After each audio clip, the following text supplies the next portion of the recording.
Assalamualaikum warahmatullahi wabarakatuh.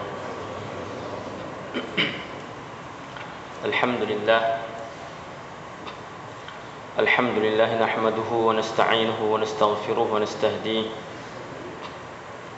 wa na'udzu billahi min shururi anfusina wa min sayyiati a'malina. Man yahdihillahu fala mudilla lahu wa man yudlil fala hadiya lahu. أشهد أن لا إله إلا الله وحده لا شريك له وأشهد أن محمدا عبده ورسوله. اللهم صل على محمد وعلى آل محمد. فإن أصدق الحديث كتاب الله وخير الهدي هدي محمد صلى الله عليه وسلم وشر الأمور محدثاتها وكل محدثة بدعة وكل بدعة ضلالة وكل ضلالة في النار. قال الله تعالى في القرآن الكريم: أعوذ بالله من الشيطان الرجيم. يا أيها الذين آمنوا كتب عليكم الصيام كما كتب على الذين من قبلكم لعلكم تتقون. وقال صلى الله عليه وسلم: أي الأعمال أفضل؟ قال: أدومها وإن قل، أو كما قال رسول الله صلى الله عليه وسلم. معاشر الحاضرين والحاضرات رحمكم الله. Tuan-tuan, puan-puan, hadirin hadirat yang dirahmati Allah sekalian, syukur kepada Allah Subhanahu wa taala kerana Allah Subhanahu wa taala masih lagi memberi kesempatan kepada kita untuk kita melangkah ke rumah Allah, menunaikan salat subuh berjamaah, dan seterusnya kita duduk dalam halaqah zikrullah untuk menambah koleksi-koleksi ilmu kita, dan seterusnya kita terjemahkan dalam amalan kita. InsyaAllah tuan-tuan, puan-puan, hadirin yang dirahmati Allah sekalian, kita sedang berada dalam jam-jam yang terakhir bulan Ramadan.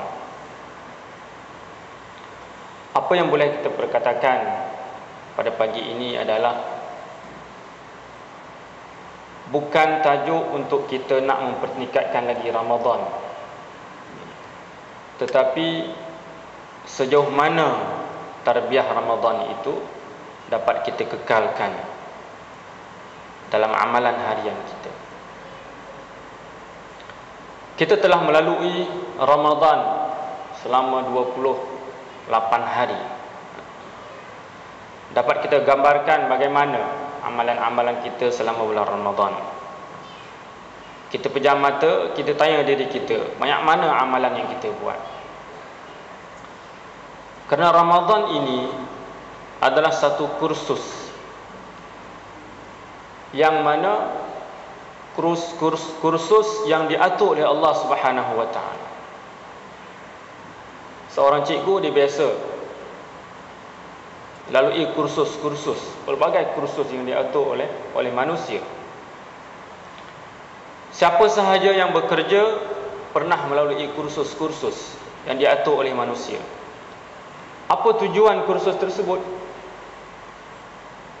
Tujuan bos hantar untuk nak melahirkan pekerja yang mahir dalam satu-satu bidang, mempertingkatkan lagi kerja dalam pejabat tersebut, mempertingkatkan lagi mutu pendidikan tersebut. Itu tujuannya.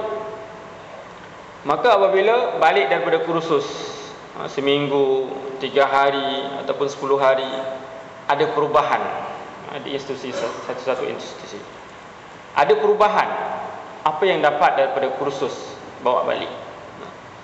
Tapi apabila dia hantar kursus balik macam dulu juga, tak buat apa-apa perubahan, maka rugi. Habis duit, habis masa. Begitu juga kita dalam bulan Ramadan. Nak tak nak kita berada dalam kursus Allah Subhanahu wa taala. Allah buat kursus ini tiap-tiap tahun. Tiap-tiap tahun. Sekarang banyak kursus untuk pelajar-pelajar kita. Cuti sekolah ada kursus jati diri, kursus kem ibadah, Kita rasa ada keperluan di sana. Kita lihat pelajar-pelajar dengan pelbagai keadaan, pelbagai suasana, pelbagai masalah, perlu ada kursus tersebut. Dan kita saban tahun telah mengikuti kursus Ramadan. Sejauh mana kita dapat mengambil daripada manfaat kursus tersebut? Dan sejauh mana kita merasa kita berada dalam kursus? Kita pergi satu kursus, kita tak tahu aku ni makan angin ke apa. Kita pun makan, kita pun enjoy apa yang ada dalam kursus tersebut. Input kita tak ambil apa pun, tak ambil pengajaran. Maka kursus pun berlalu, walaupun tiap bulan dibuat, tak ada kesan pun pada kita. Yang pertama, kita mesti merasai kita berada dalam kursus Ramadan, tarbiyah Ramadan, mesti merasai. Kalau tidak, kita tidak boleh mendapat input-input yang banyak. Tuan-tuan, puan-puan, hadirin hadirat dirahmati Allah sekalian, apa perlu kita buat selepas Ramadan? Persoalan yang sangat-sangat berat sekali. Persoalan yang kita mungkin telah ulang-ulangkan. Dan ini berlaku kepada masyarakat sekarang ini. Apa yang berlaku kepada masyarakat adalah krisis taqwa. Krisis taqwa, masalah yang paling besar sekali. Tiap-tiap ada ceramah tentang Ramadan, itulah dibahas. Ayat itulah. Kerana tujuan Ramadan untuk mencungkil, untuk menetapkan, untuk memberi kekuatan takwa itu kepada individu yang melalui Ramadan. Tidak perlu benda lain. Kerana takwa akan menyelesaikan semua masalah umat, akan menyelesaikan. Persoalan yang sangat besar adalah, adakah takwa itu kita telah dapat? Dan kita lihat dalam masyarakat, tiap-tiap tahun Ramadan, selepas Ramadan sama dengan tahun lepas. Sama dengan tahun lepas. Maka takwa belum dicapai. Dan tujuan Ramadan belum tercapai. Maka di mana silapnya? Di mana kesilapan tersebut? Alhamdulillah, kalau kita lihat bulan Ramadan, baca Al-Quran ada suasananya, zikrullah ada suasananya, tadarus Al-Quran ada suasana, infak ada suasana, qiyamul lail ada suasana. Ada suasana dalam bulan Ramadan, kita boleh bentuk.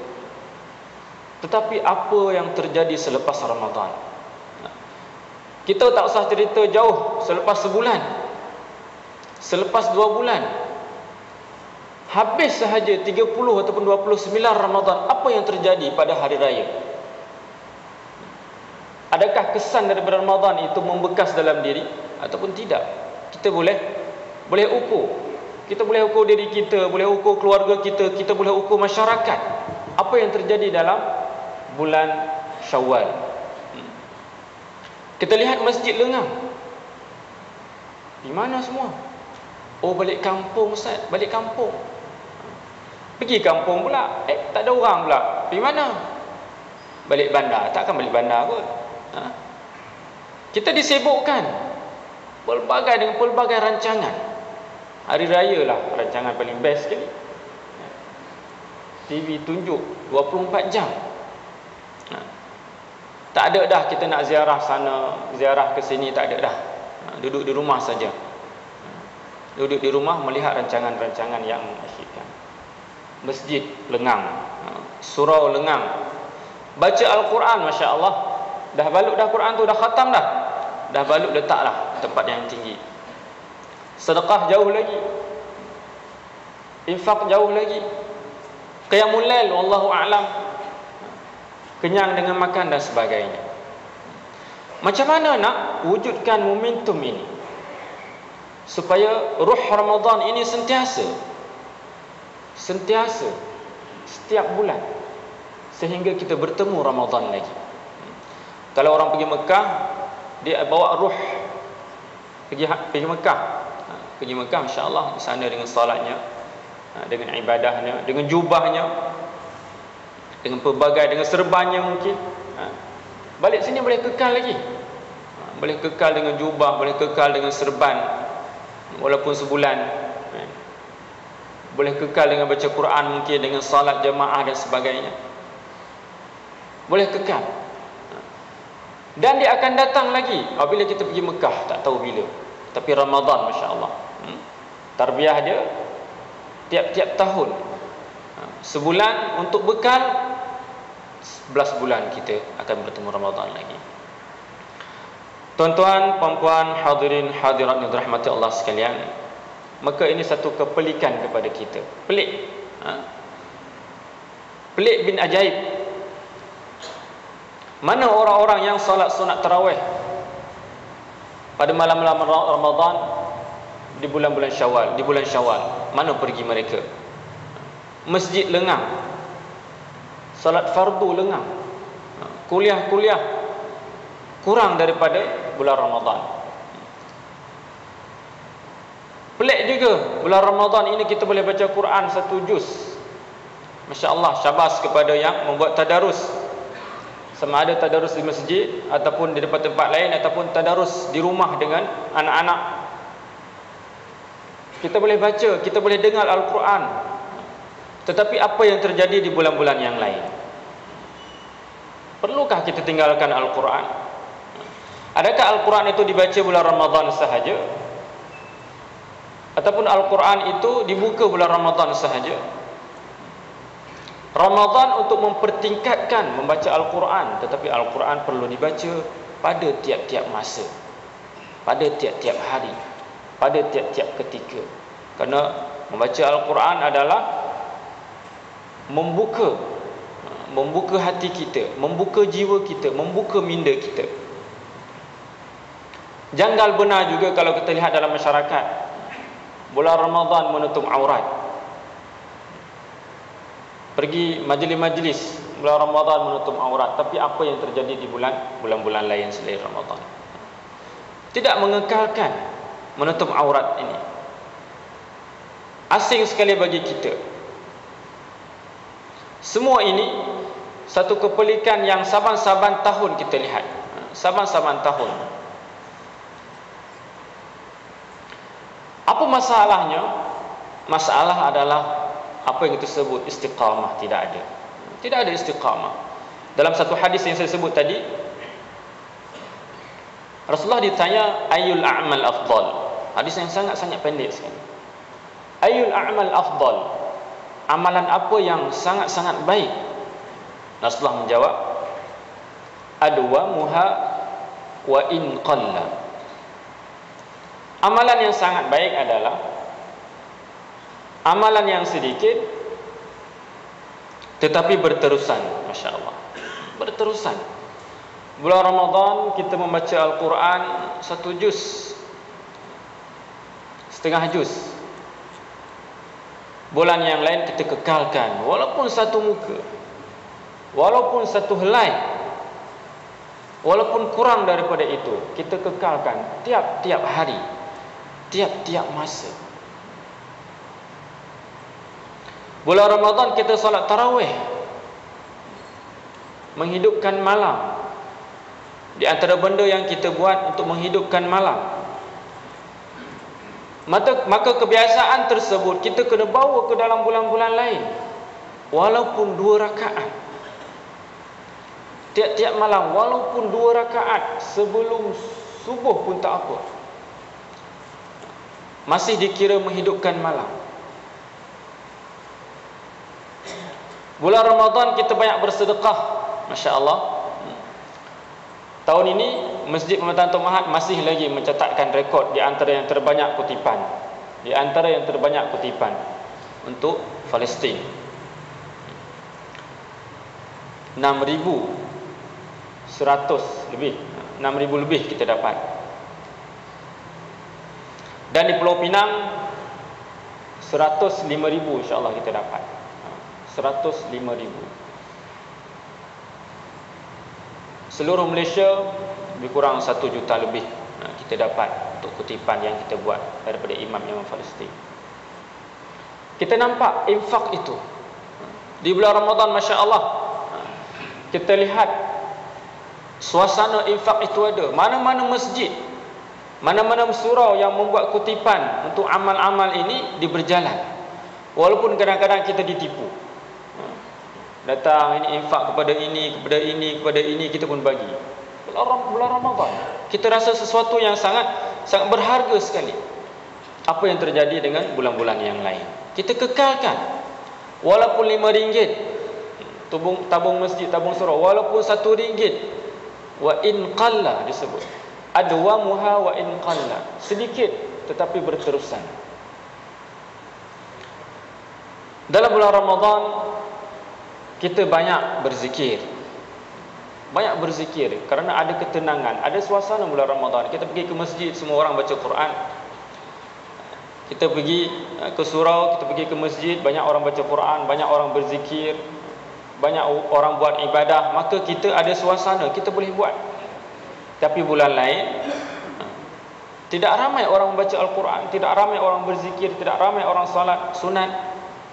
Maka suasana itu kita perlu ubah, perlu kekalkan, walaupun 2 rakaat. Walaupun 2 rakaat. Kerana kebiasaan bulan Ramadan itu akan membawa kita kepada istiqamah dalam bulan-bulan lain.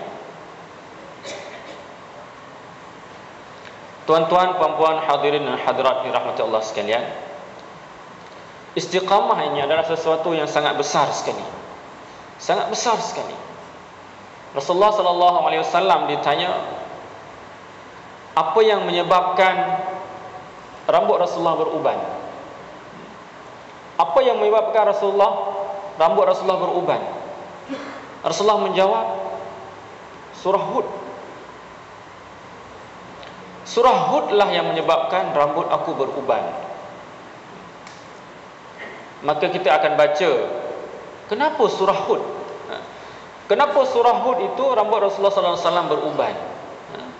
Allah Subhanahu wa taala berfirman, fastaqim kama umirta wa man taba ma'aka wa la tatghaw innahu bima ta'maluna basir wa la tarkanu ila alladhina zalamu fatamassakumun nar wa ma lakum min dunillahi min awliya thumma la tunsarun wa aqimis salata tarafay an-nahari wa zulfan min al-lail innal hasanati yudhhibna as-sayyi'at dzalika dzikra lidz-dzakirin wasbir fa innallaha la yudhi'u ajral muhsinin. Itu di antara surah Hud. Oleh itu hendaklah engkau wahai Muhammad sentiasa teguh berdiri di atas jalan yang betul sebagaimana yang diperintahkan kepada kamu. Dan hendaklah orang-orang yang merujuk kembali kepada kebenaran mengikutimu berbuat demikian, dan janganlah kamu melampaui batas. Sesungguhnya Allah Maha melihat akan apa yang kamu kerjakan. Dan janganlah kamu cenderung kepada orang-orang yang berlaku zalim. Maka kalau kamu berlaku demikian, niscaya neraka akan menyambarmu kepadanya. Sedang kamu tidak ada sebarang penolong pun yang lain daripada Allah. Kemudian dengan sebab kecenderungan kamu itu, kamu tidak akan mendapat pertolongan. Dan dirikanlah salat pada 2 bahagian siang, yakni pada petang dan pada waktu yang berhampiran dengan waktu malam. Sesungguhnya amal-amal kebaikan itu menghapuskan kejahatan.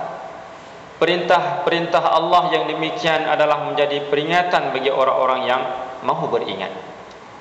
Dan bersabarlah.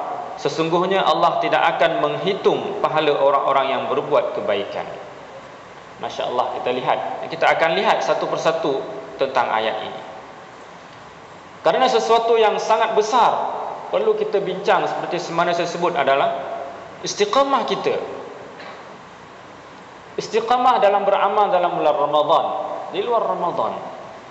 Walaupun peratusnya kurang. Bulan Ramadan kita boleh buat 70% membaca Al-Quran. Di bulan yang lain kita boleh buat 10% pun kita telah tergolong dalam orang-orang yang istiqamah. Yang pertama, jangan melampaui batas disebut dalam hadis ini, dalam ayat ini. Jangan melampaui batas dalam hal-hal agama. Wala tatghaw, umum. Jangan melampaui batas. Kaum-kaum Samud, kaum 'Ad, Fir'aun, Haman dan adik-beradiknya, mereka telah ditimpa azab yang pedih kerana melampaui batas dalam hukum-hukum, melampaui batas dalam etika, moral dan sebagainya. Mereka telah dihancurkan. Juga kepada orang Islam, dalam mengamalkan amalan-amalan ini, wala tatghaw disebut. Jangan sekali-kali melampaui batas. Rasulullah suruh puasa yang wajib 1 bulan sahaja sebagai contoh. Kita puasa sampai 3 bulan. Rasulullah tak buat. Itu disebut wala tatghaw. Itu juga disebut melampaui batas. Melampaui batas. 3 orang sahabat datang dari Rasulullah SAW, diceritakan kepada mereka tentang salat Rasulullah macam mana, tentang amalan-amalan Rasulullah macam mana. Maka mereka nak berbuat demikian. Seorang kata, aku nak puasa tak mau buka, nak puasa tak mau buka. Maka Rasulullah kata, jangan, maksudnya, aku berpuasa dan aku buka. Tak boleh kita melampaui batas dalam setiap amalan. Kita lebihkan benda-benda yang lain dan kita terkurang pada benda-benda yang lain. Sebabnya kita ketahui bahawa diri kita ni perlu diisi dengan 3 benda. 3 fakulti insan ini perlu kita penuhi.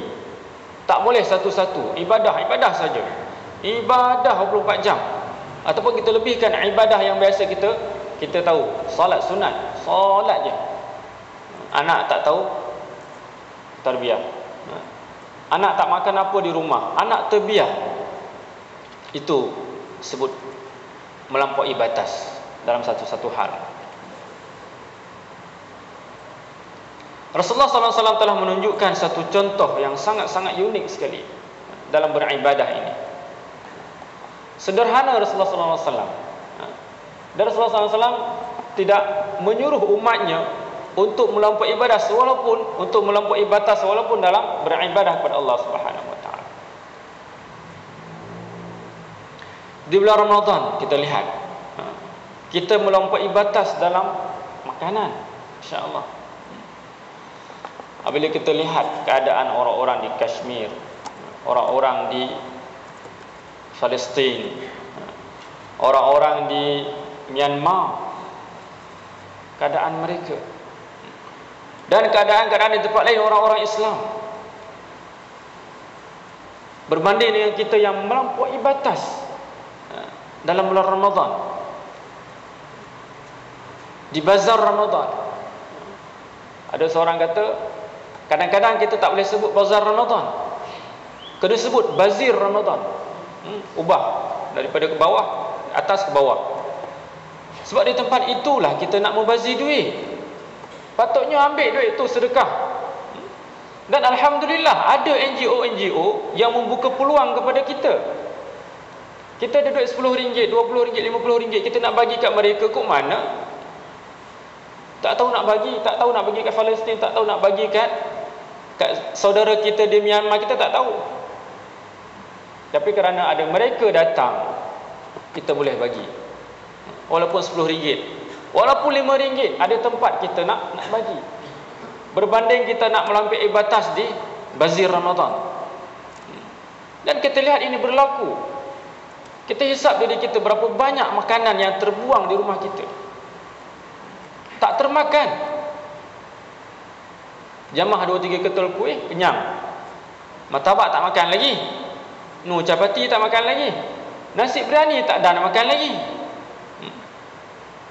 Subuh tak makan dah, lama-lama tong sampah yang makan. Wala tatghaw disebut. Jangan melampaui batas. Walaupun kita rasa melampaui batas ni hanya kepada raja-raja yang zalim saja, berampas harta, tak ikut hukum Allah, kita rasa begitu. Tapi kita tak rasa kita telah melampaui batas ketentuan-ketentuan yang telah ditetapkan dalam bulan Ramadan. Sepatutnya bulan Ramadan adalah kita lebih sedikit berbelanja, untuk makanan berbanding dengan bulan-bulan yang lain. Sepatutnya, kalau ikut hukum akal, sepatutnya.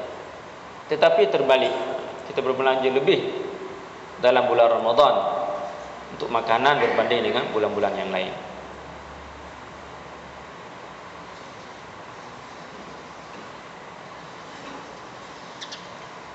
Dalam bersahur disebut juga, kita jangan melampaui batas. Bukan batas pukul berapa, tetapi disebut dalam hadis, mafhumnya, kita hendaklah melambatkan bersahur. Itu maksudnya. Apa maknanya? Kita dapat sunat, dapat pahala kalau kita lambatkan sahur. Tapi kita rasa sahur awal lagi senang. Sahur pukul 4, sahur pukul 3, pukul 12 pun ada sahur. Kenapa disebut sahur itu lambat? Kerana perbezaan. Nak membezakan kita dengan puasa Yahudi sebenarnya. Mereka sahur ni sebelum nak tidur, mereka sahur dah.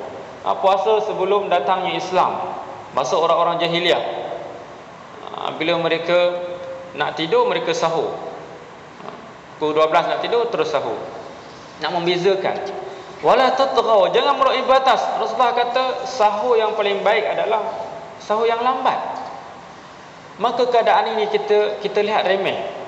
Sangat remeh keadaan ini. Apalah sahur, apa salahnya nak sahur pukul berapa? Tetapi disiplin Islam ni kita lihat, dalam sahur ni mendisiplinkan kita. Pukul 5 sahur, pukul 5 10 minit sahur. Sahur 10 minit, ada masa 15 minit lagi untuk kita salat. Disiplin. Buka pun sama. Alah, tak buka pun tak apa. Lebih 15 minit pun tak apa, bukannya mati. Tidak.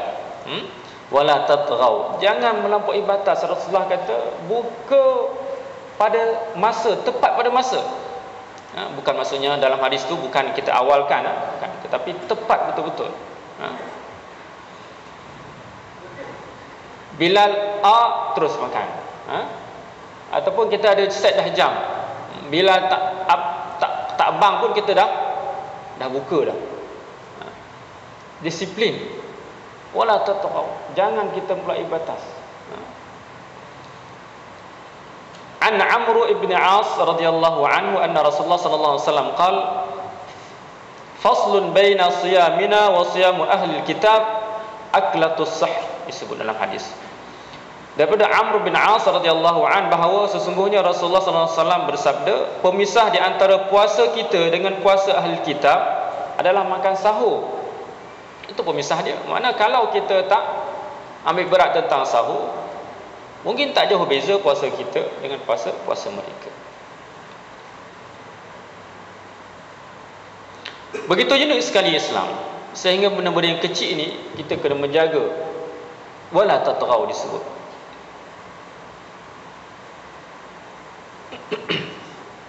Yang kedua, jangan cenderung kepada golongan yang zalim.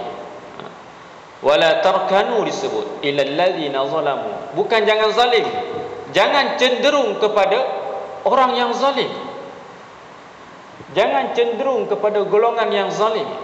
Dia tak sebut jangan zalim, cenderungnya membantu. Apa takrif zalim?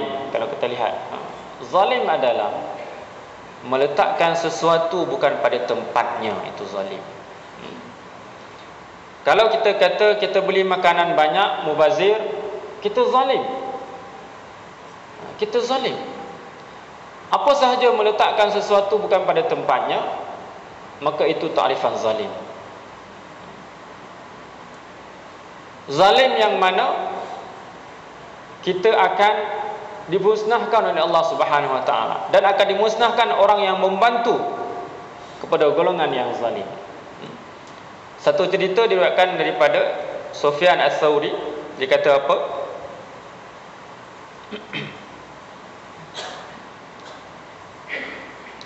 Sufyan Ats-Tsauri ditanya ni oleh seseorang, dia kata, aku bekerja sebagai penjahit untuk si zalim itu. Dia kerja dijahit jahit kasut, jahit baju untuk si zalim. Dia tanya, adakah aku termasuk orang-orang yang zalim, golongan yang cenderung kepada yang zalim? Dia kata, iya. Kamu tidak zalim, tetapi kamu seolah-olah telah bersekongkol dengan yang zalim. Seolah-olah. Sufyan Tsauri kata, ya, bahkan engkau termasuk di antara golongan yang zalim. Adapun mereka yang cenderung kepada si zalim yang disebutkan oleh surah Hud tadi ini, ialah mereka yang menjual jarum kepadamu untuk kamu menjahit. Itu pun dikira, insya-Allah, dia menjahit untuk orang yang zalim, dia dikira membantu bersekongkol dengan yang zalim. Orang yang menjual jarum untuk dia pun yang tak kena mengena. Tapi tak setahap itu, nak menyebut bahawa dia sesuatu yang sangat-sangat perlu kita jaga, zalim. Kalau kita telah melaksanakan ibadah bulan Ramadan dengan banyaknya, dengan jayanya, maka kita tidak meletakkan sesuatu itu bukan pada tempatnya, tidak meletakkan ibadah yang sepatutnya bulan-bulan lain kita buat juga, kita tak buat. Wallahu a'lam, kita boleh kata tak kita zalim? Sepatutnya kita buat tapi kita tak buat. Itu maknanya. Sepatutnya ibadah kita buat tapi kita tak buat. Maka kita telah menzalimi diri kita sekurang-kurangnya. Kita tak menzalimi orang lain, sekurang-kurangnya kita telah menzalimi diri kita. Hasan Al-Basri menyebut telah dijadikan agama itu di antara dua jangan melampau. Di antara dua jangan. Telah jadikan agama itu di antara dua jangan. Yang pertama, jangan melampau. Jangan melampau, habis. Sebab dalam Islam ini, perkara kesesatan itu datang daripada sedikit demi sedikit. Bukanlah orang yang sembah patung itu terus, bila mati Nabi terus sembah patung, tidak. Tapi mereka jauh daripada agama sedikit demi sedikit. Mereka melampau sedikit-sedikit. Mereka melebihkan sedikit-sedikit sehingga bila sampai ke generasi yang ke-10, yang ke-100, mereka telah jauh daripada Islam. Kita mungkin tidak lupa ajaran Nabi Ibrahim AS yang menyembah Allah. Tetapi apa yang berlaku selepas berapa generasi? Di sekeliling Kaabah lebih daripada 350 patung-patung. Mereka mengikut jalan Nabi Ibrahim, tapi mereka melampau dalam beribadah. Ada dua jangan, dia kata. Yang kedua, jangan cenderung kepada orang-orang yang zalim. Jangan cenderung kepada orang-orang yang zalim. Kita sebut cenderung kepada orang-orang yang zalim secara luas, kezaliman itu. Tetapi secara khusus kezaliman itu untuk diri kita. Kita jangan zalim untuk diri kita. Cenderung pada dua keadaan. Sama ada cenderung prinsip dan emosi, ataupun kecenderungan pada kebergantungan. Kata Syekh Fadl Al-Hasan Abbas dalam bukunya, kecenderungan yang pertama itu dapat menghapuskan istiqamah. Ini bahaya. Kenapa kita tidak boleh cenderung kepada yang zalim ni, walaupun ada kecenderungan ini kita tahu ada support kita. Walaupun tadi kita cerita support orang yang menjahit itu besar sedikit, support orang yang menjual jarum kepada penjahit, support juga. Ada kecenderungan. Kenapa tidak boleh cenderung tersebut? Kerana dia akan membunuh, menghapuskan istiqamah kita. Kita nak istiqamah ni, nak istiqamah dalam amalan bulan Ramadan, di luar Ramadan, nak istiqamah. Tapi kalau ada kecenderungan tersebut menghapuskan istiqamah kita dan menghapuskan konsisten kita. Konsisten kita dalam ibadah. Ibadah kita boleh buat 2-3 jam bulan Ramadan. Tarawih kita boleh buat 2 jam, masya-Allah. Sejam setengah pun dah okey dah, kita boleh buat. Tapi bulan lain kita tak boleh buat, hilang konsisten kita. hilang istiqamah kita.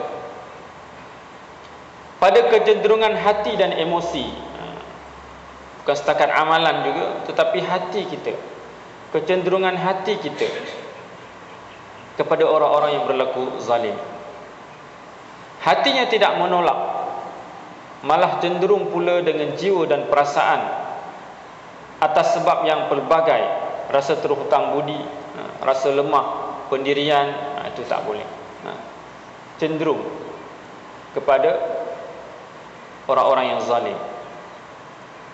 Manakala kecenderungan kedua disebut oleh Syekh Fadl Hasan ini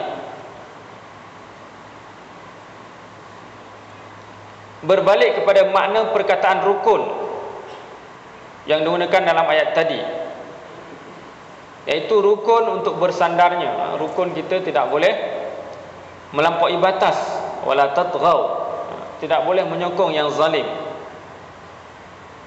Maka mereka yang menyokong manusia yang zalim, antaranya manusia yang bergantung kepada si zalim. Bergantunglah. Si penjahit kasut itu, dia bergantung kepada duit daripada jahit kasut dia kepada si zalim.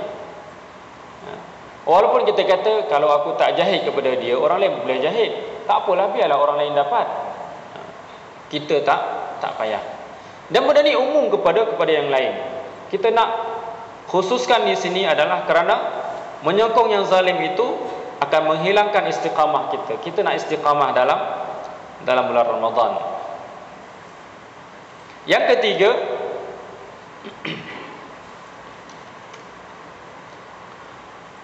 wa aqimis salata tarafay an-nahari wa zulfan min al-lail innal hasanati yudhibna as-sayyi'at dzalika dzikra lil-zakirin. Dan dirikanlah salat pada dua bahagian siang, pagi dan petang, dan pada waktu yang berhampiran dengannya dari waktu malam.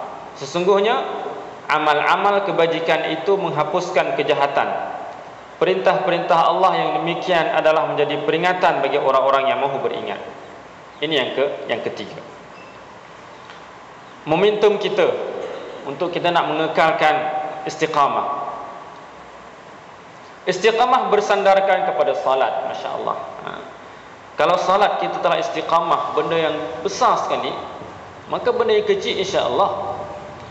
Benda yang kita buat sekali-sekala, sehari sekali, sehari mungkin 2 kali, seminggu sekali, kita boleh istiqamah insya-Allah. Kalau kita istiqamah salat, kena salat sehari 5 kali, kita boleh istiqamah. Bulan Ramadan masya-Allah, istiqamah kita salat jamaah, masjid surau penuh. Tetapi di bulan Syawal kurang, bermakna hilang istiqamah. Dia kata di sini istiqamah bersandar kepada salat. Salat itu menjadikan kita terus menerus berhubung dengan Allah Subhanahu wa taala. Sebab itulah salat mempunyai kekuatan, sebab kita terus menerus kepada Allah. Istiqamah kita tiap-tiap waktu, tiap-tiap masa,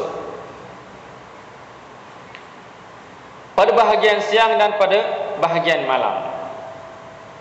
Salat zuhur, salat asar, 2 bahagian pada siang. Salat subuh, salat isyak, salat maghrib, 2 bahagian malam, 3 bahagian malam. Dengan salat itu berfungsi menjadikan seseorang itu sedar akan hidupnya yang bertuhankan Allah Subhanahu wa taala. Mana sedarlah? Kita berjumpa Allah tiap-tiap waktu, nak berjumpa Allah. Kerana dengan salat itu dapat mendidik jiwa kita. Jadi Ramadan ini dengan pakej salatnya, dengan pakej qiyamul lailnya, dengan pelbagai pakej yang kita telah ikut dalam kursus Ramadan ini, kena istiqamahkan di luar Ramadan. Seperti kita sebut tadi, memang amat-amat susah kita nak kekalkan momentum itu. Tetapi sekurang-kurangnya kita boleh buat 10% di luar Ramadan, itu kita telah berjaya dalam kursus Ramadan. Tak sia-sia bulan ini, tahun ini kita berjumpa Ramadan. Wallahu alam tahun depan berjumpa ataupun tidak dengan Ramadan. Ramai kita lihat saudara-saudara kita, kawan-kawan kita, bulan Ramadan lepas sama-sama tadarus, sama-sama salat tarawih duduk tepi kita. Tahun ni tak ada dah. Adakah Allah kekalkan kita pada tahun hadapan? Wallahu a'lam. Maka peluang yang kita telah ambil ini kita teruskan di bulan-bulan yang lain.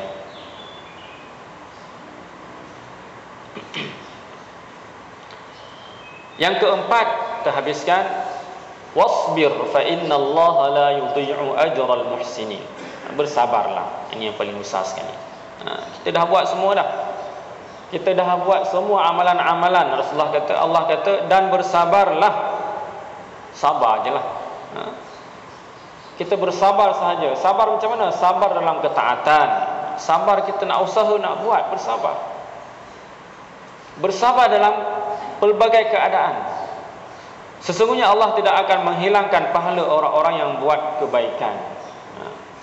Walau macam mana sekalipun kita buat dalam bulan Ramadan ini, kita tak buat di bulan lain, Allah tak sia-siakan. Walaupun Allah tak sia-siakan amalan kita, tetapi rugi istiqamah kita tidak ada. Allah kata, wala la yudhi'u ajral muhsinin. Allah tidak menghilangkan pahala orang-orang yang berbuat kebaikan. Kita dah buat banyak amalan kebaikan bulan Ramadan. Kita tak teruskan. Tak apa, Allah kata, pahala yang kamu telah dapat, Allah tak sia-siakan. Allah tak sia-siakan sama sekali. Allah akan memberi banyak mana yang kita buat. Bersabarlah wahai sekalian kita dalam beribadah dan belajar untuk jadi terpelajar. Kita belajar, Masya Allah, dalam bulan Ramadan ini Masjid Matatuk Mahat, tiap subuh ada kuliah. Ini salah satu program untuk memberi input ilmu kita. Apa yang disebut, sebenarnya saya sebut tadi, kita ini mesti memenuhi 3 fakulti insan. Yang pertama ruhi. Ruhi ni kita salat subuh ruhi. Kita qiyamul lail, kita baca Al-Quran, kita memenuhi ruh kita. Memberi makan untuk ruh, senang nak cerita. Memberi makan untuk ruh, baca Quran, tadarus, qiyamul lail ini, salat-salat sunat, zikir dan sebagainya. Ruh kita perlu makanan. Dan kita perlu memberi makanan untuk akal. Akal kita tak boleh tinggal. Maka selepas bagi makanan untuk ruh, salat tadi, salat subuh, kita memberi makanan untuk akal kita. Duduk dengar ilmu, itu beri makan untuk akal. Baca buku, kita tadabbur ayat Allah, kita tadabbur alam ini. Maka mengaji kita ini pada tiap-tiap subuh 1 bulan, untuk memenuhi satu aspek, kita memberi makan untuk akal kita. Selepas bulan, apa yang kita dapat? Banyak mana yang kita dapat? Kekuatan banyak mana yang kita dapat daripada memenuhi aspek memberi makan kepada akal ini. Dan yang ketiga, memberi makan kepada jasmani. Fakulti yang ketiga, memberi makan kepada jasmani. Ini pun jangan tinggal. Walaupun kita bulan puasa tak jogging, tapi secara tak langsung kita telah memberi makan kepada jasmani kita. Dalam satu hadis disebut, sumu tasihhu. Berpuasalah kamu untuk kamu sihat.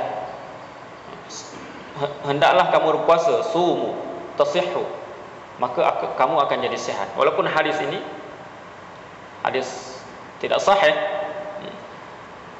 tetapi memberi pengertian kepada kita, dengan puasa kita dapat menjaga kesihatan kita.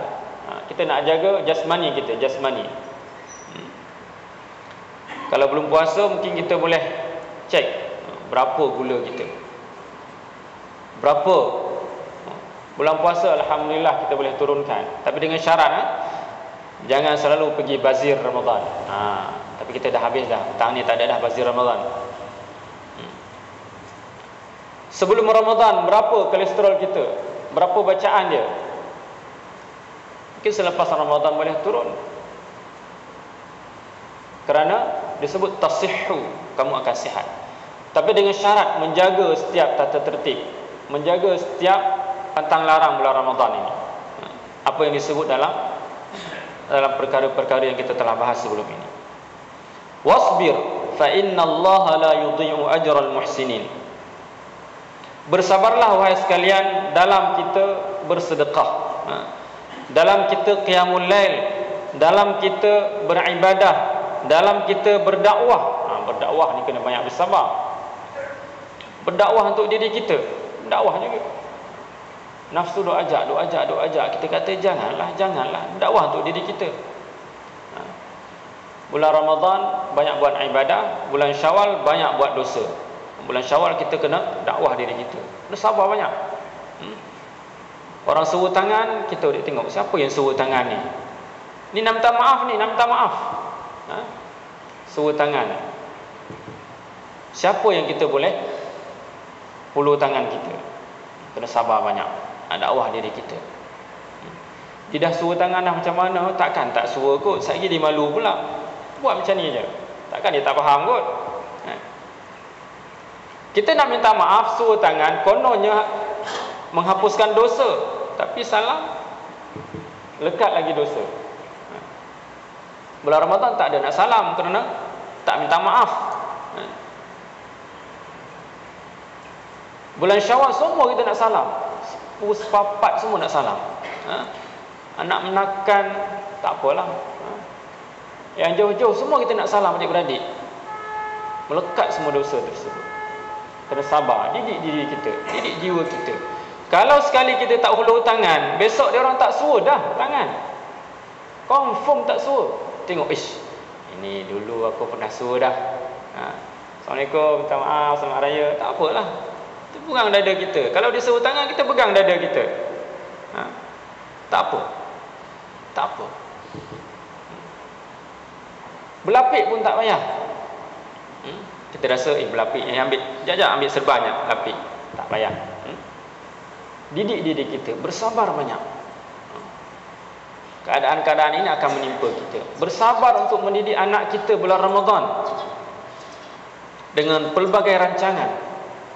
Bersabar untuk mendidik isteri kita bulan Ramadan dengan pelbagai keadaan. Sabar, kena didik dia. Ini tak siap, ini tak siap.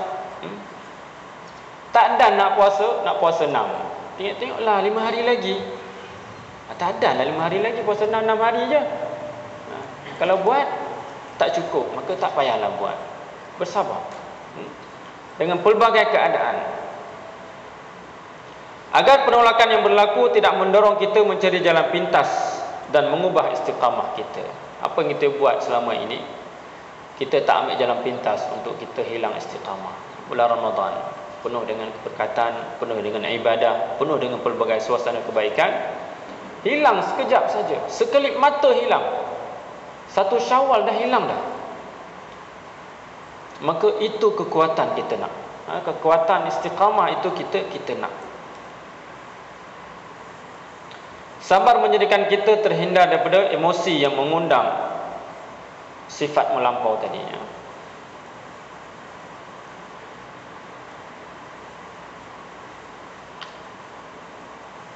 Bersabarlah. Tiada sabar kecuali dengan Allah. Tiada sabar kecuali dengan melazimkan diri bersama Allah. Bulan Ramadan kita dah belajar dah macam mana nak capai sifat sabar. Sifat sabar bulan Ramadan kita dah belajar dah. Dalam hadis dia kata, walaupun orang katok kita pun kita kena sabar. Atau aku sedang puasa. Bukan setakat kita nak marah, orang katok kita, orang pukul kita kena kata sabar. Bulan Ramadan. Kenapa bulan Ramadan disuruh sabar banyak? Sebab bulan Ramadan lah kita nak marah banyak. Ada seorang ustaz kata, saya teringat sekali. Dia kata, untuk nak mencapai hilangnya kemarahan bulan Ramadan ini, untuk nak mencapai sabar bulan Ramadan ini, kena buat satu buku, dia kata. Hari pertama, dia kata, hari pertama daripada sahur sampai buka puasa, berapa kali kita marah? Marah anak lah, marah isteri lah, lambat lah, apa semua. Kalau cikgu marah anak murid lah, Lagi-lagi lepas asar. Lepas asar ni memang direkodkan paling banyak sekali kita marah lepas asar. Kemudian menjelang berbuka puasa, marah je, lambat je marah, tengking. Kita kena tulis. Hari pertama Ramadan 60 kali marah. Tu dia. 60 kali. 30 kali selepas asar. Ha? Hari kedua kena catat lagi, hari ketiga, hari keempat, hari ke-10 dia kata. Ha? Sehingga hari 30. Ada tak penurunan daripada 60 kali?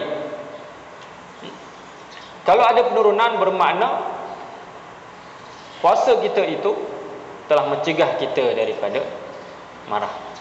Jadi orang sabarlah. Apabila kita telah menjadi orang sabar, maka teruskan di bulan-bulan yang lain. Teruskan. Bersabarlah. Sabar ini sentiasa melazimkan diri dengan Allah Subhanahu wa taala. Tak ada sabar kecuali sabar untuk Allah, dan jangan sesekali berlaku sombong dengan menyabarkan diri daripada Allah. Sombong kepada Allah Subhanahu wa taala apabila kita meninggalkan segala yang disuruh oleh Allah Subhanahu wa taala. Tuan-tuan, puan-puan, hadirin hadirat rahmati Allah sekalian. Jadi di proses Ramadan ini, apa yang kita dengar ini insya-Allah dapat memberi kekuatan kepada kita lah, untuk kita istiqamah, untuk kita menyambung tradisi Ramadan ini, untuk kita melakukan apa yang kita dapat dalam bulan Ramadan, apa yang kita dapat dalam kursus-kursus Ramadan ini. Tuan-tuan rahmati Allah sekalian, Nabi SAW telah menunjukkan satu contoh kepada kita ini, bulan puasa dan bulan Syawal.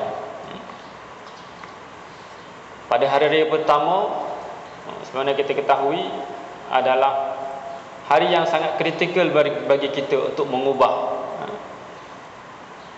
Hari raya pertama, kalau puasa kita tak makan, maka perubahan hari pertama tu, perubahan, pelbagai keadaan perubahan lah. Macam budak-budak duduk kampung, tengok bendang, tengok pokok kelapa, tiba-tiba hantar ke KL. Tu dia tengok, tak ada dah pokok kelapa. Tengok dengan bangunan, jadi keadaan terkejut. Sebab terkejut tu banyak terbabas. Jadi kita hari pertama ni hari terkejut dengan pelbagai keadaan. Hari biasa kita buat, bulan Ramadan kita buat amalan-amalan. Hari pertama kita terkejut dengan keadaan-keadaan yang lain. Jadi banyak benda disuruh oleh Rasulullah SAW dalam kita merayakan hari raya ini. Di antara benda-benda sunat yang mesti kita buat, takbir. Yang mana kita takbir pada hari raya. Kita masuk maghrib, kita masuk hari lain dalam Islam ni selepas maghrib, maka kita takbir masa maghrib. Tapi ada ulama mengatakan kalau hari raya Idul Adha itu takbirnya selepas asar. Tapi kebanyakan ulama kata takbir selepas maghrib. Kenapa? Kerana kita takbir pada hari raya. Masuk hari adalah selepas maghrib. Mana selepas maghrib kita takbir. Walaupun ada ulama, Ibn Taymiyah mengatakan bahawa sepakat ulama, ada beberapa ulama mungkin yang dia rasa, dia kata takbir raya Qurban ini selepas asar. Itu kalau kita di sana. Kalau di sini jauh sangat lagi. Kalau kita jauh di Mekah berbuat ibadah ini, kita takbir selepas maghrib. Sebelum pergi menunaikan salat sunat Aidil Fitri, Rasulullah SAW akan berpakaian yang baik. Ini pakai baju baru. Tak semestinya baju yang paling baik daripada yang baik itu kena pakai. Baju yang paling baru daripada yang baru. Tak ada baju yang baru tahun ni, tapi baju baru tahun lepas ada, tak apa. Sebab yang lain baju baru 5 tahun lepas. Mana kita pakai yang baru daripada yang baru, yang cantik daripada yang cantik. Kemudian menjamah tamar dengan bilangan yang ganjil, kena makan sesuatu. Ini sunnah. Kita nampak sangat remeh. Sunnah kenapa nak membezakan antara hari-hari kita sebelum ini puasa dengan hari ini hari raya. Rasulullah berpesan kepada kaum muslimin untuk menyegerakan membayar zakat fitrah, menyegerakan. Kita alhamdulillah di sini ada kutipan pada awal Ramadan lagi. Bagi kita alhamdulillah, tapi bagi orang-orang lain, terutama yang bermazhab Hanafi, mereka ni bayar zakat fitrah ni pagi raya sebelum salat. Jenuh kita. Kalau ada daripada Pakistan, daripada India yang bermazhab Hanafi, mereka akan bayar pagi. Tapi kita di sini tak banyak. Kalau di Pulau Pinang, di Penang, mereka akan bayar pagi. Sebelum salat mereka bayar. Dalam bulan Ramadan juga, dalam bulan Syawal juga, pada hari raya juga, sepatutnya, dan konsep ini telah disebut oleh Rasulullah SAW dalam hadis ini, kita bergembira dalam puasa ni. Kita bergembira, yang pertama pada masa berbuka, yang kedua kita bergembira apabila kita menyambut hari raya. Kita bergembira. Itu konsep hari raya, bergembira. Kenapa ada pendapat ulama mengatakan tidak boleh ziarah kubur? Minta maaf tuan-tuan, saya sebut juga. Saya sebut dua. Kenapa ulama mengatakan tidak boleh ziarah kubur? Jawapan dia kerana menyalahi konsep, dia kata. Menyalahi konsep. Konsep hari raya ni gembira. Gembira. Tapi gembira yang tidak melampaui batas. Kita gembira dengan pakaian baru kita, dengan makanan kita yang tidak melampaui batas, dengan saudara kita kena gelak ketawa sekadar yang perlu. Kena betul gembira. Kenapa gembira? Kerana kita telah berjaya. Itu maksudnya. Bukan gembira saja gembira. Orang tak puasa pun gembira lebih lagi. Itu tak boleh lah. Kita gembira kerana kita telah berjaya mengharungi Ramadan.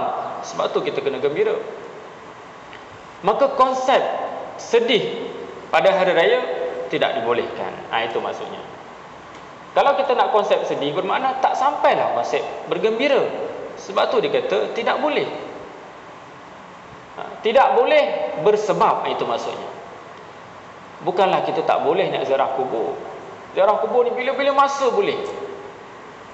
Tetapi pada hari raya, kalaulah konsep kita bergembira hilang kerana kita ziarah kubur, maka ziarah kubur itu tidak boleh.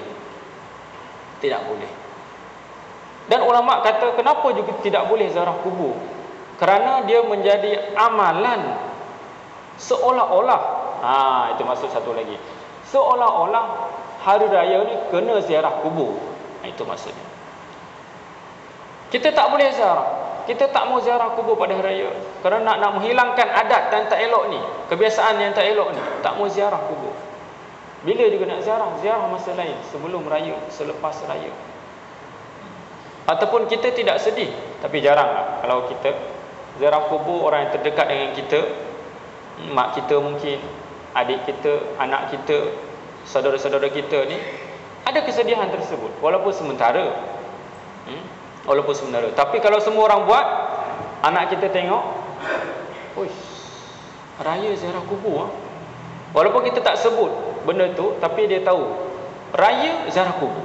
Raya ziarah kubur, seolah-olah dia menjadi satu benda yang dibuat dalam Islam. Nak menghilangkan itu dua perkara yang paling besar sekali.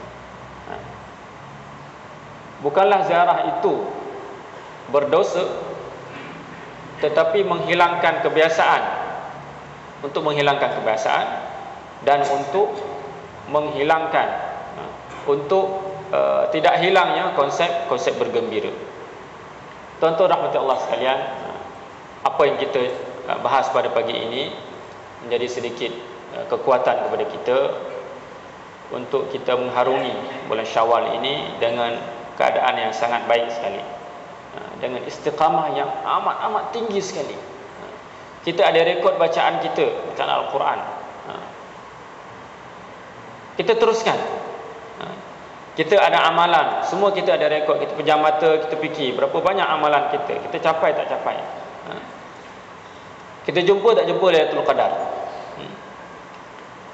Banyak ke tak banyak kita sedekah, semua kita tahu. Apa yang penting bagi kita, kita istiqamahkan yang ada ini. Wa muha, Rasulullah kata sebagaimana dalam hadis, wa in qalla, kita sentiasa buat, sentiasa melakukan walaupun sedikit. Semoga dengan kekuatan itu dapat memberi lebih kekuatan kepada kita untuk tahun hadapan. Tahun ini kita boleh buat setengah juz, tahun hadapan kena 1 juz. Itu mana. Tahun ini kita boleh buat 2 juz, tahun depan mesti 3 juz. Tapi dengan syarat kita istiqamah apa yang ada dulu. Apa yang ada dulu kita istiqamah, insya-Allah akan memberi kekuatan kepada kita untuk kita melakukan lebih lagi pada tahun-tahun hadapan.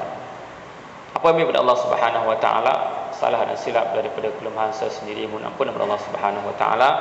Mohon maaf dari tuan-tuan dan puan-puan sekalian. Aqulu qawli hadza wa astaghfirullahal azim li wa lakum wa lisairil muslimin wal muslimat wal mu'minin wal mu'minat fastaghfiruhu innahu huwal ghafurur rahim. A'udzu billahi minasyaitonir rajim. Bismillahirrahmanirrahim. Alhamdulillahirabbil alamin wassalatu wassalamu ala asyrafil anbiya'i wal mursalin wa ala alihi wa sahbihi ajma'in. Allahumma ja'al jam'ana hadza jam'an marhuma wa tafarruqana min ba'dihi tafarruqan ma'suma. Allahumma zidna ilman warzuqna fahma. Allahumma zidna ilman warzuqna fahma. Allahumma zidna ilman warzuqna fahma. Rabbana atina fid dunya hasanah wa fil akhirati hasanatan wa qina adzabannar. Walhamdulillahi rabbil alamin.